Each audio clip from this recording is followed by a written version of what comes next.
सीताराम सीताराम, जय श्री राम, जय श्री राधे श्याम। आप सभी नारायण भक्तों को हमारी ओर से प्यार भरा जय श्री कृष्णा, जय श्री राधे, जय श्री सीताराम। नारायण भक्तों, आखिर वो आनंद की घड़ी आ ही गई, जिस शुभ समाचार के लिए हम समस्त वैष्णव को, हम समस्त भारतीयों को, हम समस्त भक्तों को जिस शुभ समाचार की वर्षों वर्षों से प्रतीक्षा थी, आखिर वो शुभ और मंगल घड़ी आ ही गई। आखिर भगवान श्री राम प्रभु का, श्री राम लल्ला का, आखिर हम सनातनियों को जिस शुभ घड़ी की प्रतीक्षा आप और हम सभी लोगों ने जो किया है, आखिर वो शुभ और मंगलमय घड़ी आ ही गई। भगवान श्री राम की प्राण प्रतिष्ठा 22 जनवरी को होने जा रही है। तो हम सनातनियों को बढ़ चढ़ करके इसमें भाग लेना है। हमें करना क्या है? यदि हम अयोध्या ना जा सके तो हम अपने घर को ही अयोध्या समझ लें। हम अपने घर को ही अयोध्या समझें और जो हमारे घर में जो परिवार है, ऐसा समझ लें कि ये प्रभु श्री राम के ही स्वरूप के हैं और आप स्नान ध्यान से निवृत्त होकर के एक दीपक जरूर जलाएं। आप अपने समस्त परिवार सहित एकजुट होकर के दीपक जरूर जलाएं और सीताराम सीताराम सीताराम का जाप जरूर करें और ध्यान करें कि शरीर भले ही हमारा घर में है, पर हमारा मन जो है वो अयोध्या में है। जहां भी मैं दृष्टि डालता हूं, लाखों संतों की भीड़ पाता हूं, हजारों भक्तों की भीड़ पाता हूं और जिधर मैं देखता हूं, केवल प्रभु श्री राम को समस्त परिवार के सहित मैं उनका दर्शन कर रहा हूं। अपने घर से रहकर ऐसा हमें प्रभु श्री राम के जन्म उत्सव में सम्मिलित होना है और अपने तो होना ही है, औरों को भी सम्मिलित करना है। ऐसा हमारा प्रयास रहेगा। यदि हम किसी को सम्मिलित ना भी कर सके तो कम से कम हम अपने समस्त परिवार के सहित प्रभु श्री राम के जन्मोत्सव में एक दीपक जला करके और सीताराम सीताराम का जप करते हुए अपने मन में आनंद का और खुशी का एक माहौल बनाएंगे और भगवान श्री राम के जन्म में सम्मिलित होंगे। ये दिवस, ये दिन जरूर याद रखिएगा। 12 जनवरी भूलिएगा नहीं, एक दीपक जरूर जलाइएगा घर में और हो सके तो सीताराम सीताराम सीताराम का जाप जरूर करिएगा। संतों का ऐसा मानना है कि सच्चे मन से की हुई प्रार्थना सच्चे मन से लिया हुआ नाम, सच्चे मन से किया हुआ जाप भगवान तक जरूर पहुंचती है। तो इस आशा के साथ, इस विश्वास के साथ आप महामंत्र का जाप करिएगा, प्रभु श्री राम तक जरूर पहुंचेगा। अब नारायण भक्तों, जीवन में यदि हम अपनी बुद्धि का इस्तेमाल करना बंद कर देते हैं और हम दूसरों की कहे के अनुसार जब चलने लगते हैं, तो समझ लेना आप कि आपके जीवन में, आपके परिवार में कोई बहुत बड़ा संकट आने वाला है, कोई बहुत बड़ी समस्या आने वाली है। और मैं इधर उधर की बात ना करते हुए मैं आपको राम वनवास में, राम राज्याभिषेक जब हो रहा था प्रभु का, मैंने शास्त्रों के बल पर मैं आपको प्रमाण दे रहा हूं। कैकेयी को मंथरा समझा रही है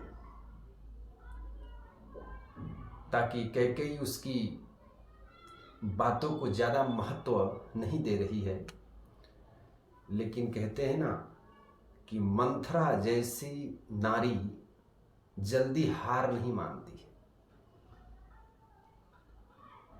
ना ही इन्हें ये जल्दी हार नहीं मानती है। मंथरा कहती है, जब कैकेयी पूछती है कि भाई राम मेरा कुशल है ना, अयोध्या में सब कुशल है ना, तो मंथरा कहती है कि राम तो कुशल ही रहेंगे, क्योंकि जो राजा बन जाता है वो तो कुशल ही रहता है। यदि कुशलता की बात करनी है तो अपनी कुशलता की सोचो, अपनी कुशलता के बारे में बात करो और अपने पुत्र की कुशलता के बारे में सोचो। कैकेयी ने कहा कि मैं तो हमेशा से चाहती थी कि राम अयोध्या का नरेश बने, अयोध्या का सम्राट बने, अयोध्या का राजा बने, ये तो मैं सदा से चाहती थी। तूने इतनी शुभ समाचार हमें सुनाया, तुझे मुंह मांगा इनाम दूंगी। कहती है कि महारानी जी, यदि आप तो अभी ममता की भावनाओं में बह रही हैं, आपको आगे का संकट का, आगे का दुख का आपको भान नहीं हो रहा है, जरा ममता से आप बाहर निकलें और थोड़ी सी बुद्धि लगा करके सोचें। यदि राम राजा बन गया तो भरत का पदवी क्या होगा? कौशल्या तो महारानी कहलाएंगी, पर आपका सम्मान क्या होगा? कैकेयी कहती है कि अरे तू ये क्या बोल रही है? शरीर से भी टेढ़ी है, तेरी बुद्धि भी टेढ़ी है, बात भी तू टेढ़ी करती है। अरे दुनिया कुछ भी कहे, लेकिन मेरे को इतना पूर्ण विश्वास है कि जितना सम्मान राम मेरा करता है, उतना हमारे बाद ही किसी का सम्मान करता है, उतना सम्मान तो कौशल्या का भी नहीं करता है। जितना प्रेम राम हमसे करते हैं, उतना प्रेम तो किसी माता से नहीं करते। इसीलिए मेरी ममता पर, मेरे लाड दुलार पर, मेरे परवरिश पर यह भरोसा है। नारायण भक्तों, मां यदि पुत्र का परवरिश करती है तो ये तो बात सत्य है कि उसके गुण से और उसके अवगुण से वो वाकिफ रहती है। मंथरा कह रही है, बोला महारानी जी आपका तो कोई मोल ही नहीं है। आप एक बात बताइए कि ये राम का जो राज्याभिषेक कल होगा, जो राम कल राजा बनेंगे, अयोध्या का सम्राट बनेंगे, तो ये सूचना तो आज घर घर में जा चुकी है, सबको पता लग चुकी है। तो क्या आपको किसी ने सूचना दी कि कल राम राजा बनेंगे, कल राम अवध का सम्राट बनेंगे? बोले कि नहीं, बोले कि नहीं, ये सूचना तो किसी ने नहीं दी।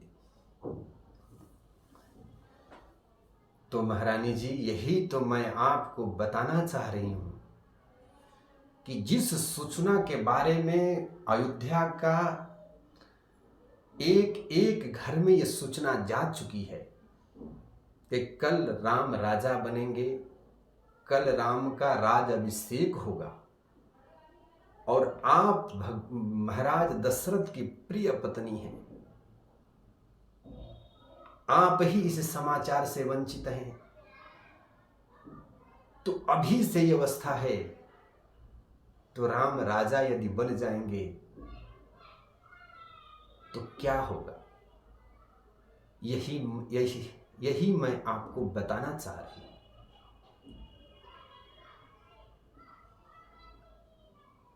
कैकेयी को फिर भी मंथरा की बातों का कोई असर नहीं हो रहा है। वो बोलते हैं कि क्या बात करती है, हमारे सनातन की ये परंपरा है,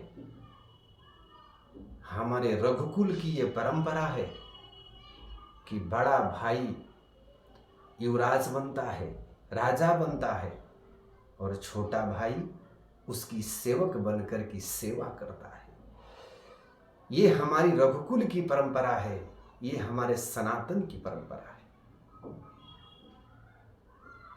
छोटा कभी राजा नहीं बन सकता, यह राजा नहीं बनता है, जेठ पुत्र ही राजा बनता है।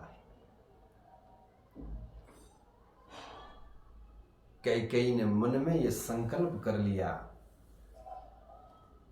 कि जिस राम के लिए आप इतनी प्रशंसा किए जा रही हैं,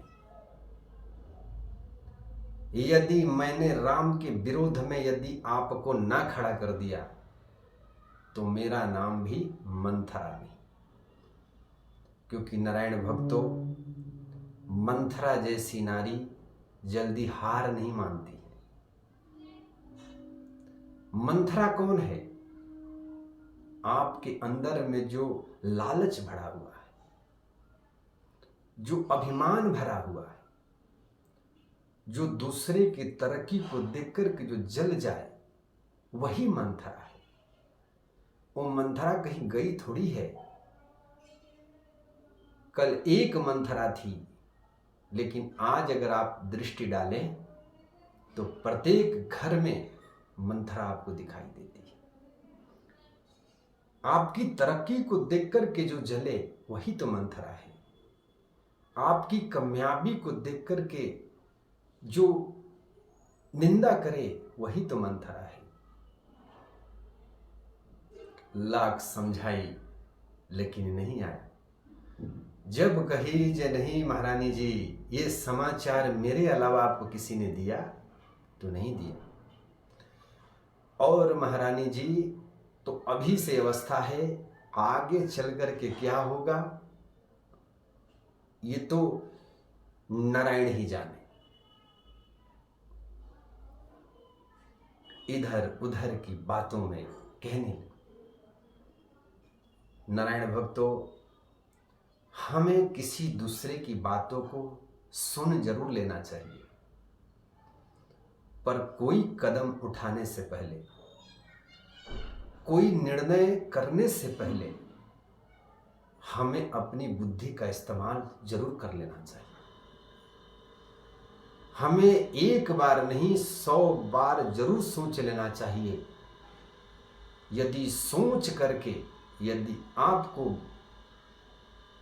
यदि किसी बात का निर्णय नहीं समझ में आ रहा है तो आप अपने माता पिता से सलाह लें, अपने गुरु से सलाह लें, तब आप उस काम में आगे बढ़ें तो ज़्यादा सुखी रहोगे। मंथरा की बात जब तक टाली, जब तक उसकी बातों का असर महारानी जी के मस्तिष्क पर नहीं हुआ, बुद्धि पर नहीं हुआ, तब तक महारानी जी सही सोच रही हैं और सही दिशा में चल रही हैं। लेकिन जैसे ही उसकी बातों का असर उनके मस्तिष्क पर होता है, उनकी बुद्धि पर होती है, तो फिर ये आनंद का माहौल, ये खुशियों का माहौल, ये अयोध्या का हर बात को पलट करके रख देती। इसलिए जीवन में कभी कोई काम करो, सुनो सबकी, पर करो अपने मन से, सोचकर और विचार कर। वरना मंथरा जैसे लोग आज गली गली में, घर घर में घूमते हैं। बस इनको अवसर मिलनी चाहिए, आपकी कमजोरी जाननी चाहिए, तो फिर वो कैकई से ज्यादा आपको विरोध में खड़ा कर देंगे। इसलिए सत्संग जरूर करें, प्रभु का नाम स्मरण जरूर करें, संतों की सेवा करें, तो मंथरा जैसी व्यक्ति की बातों का असर आप पर कभी नहीं होता। ये हमेशा ध्यान रखें। जय श्री कृष्ण, जय श्री राधे, जय श्री राम, जय श्री सीताराम, सीताराम, जय श्री राम।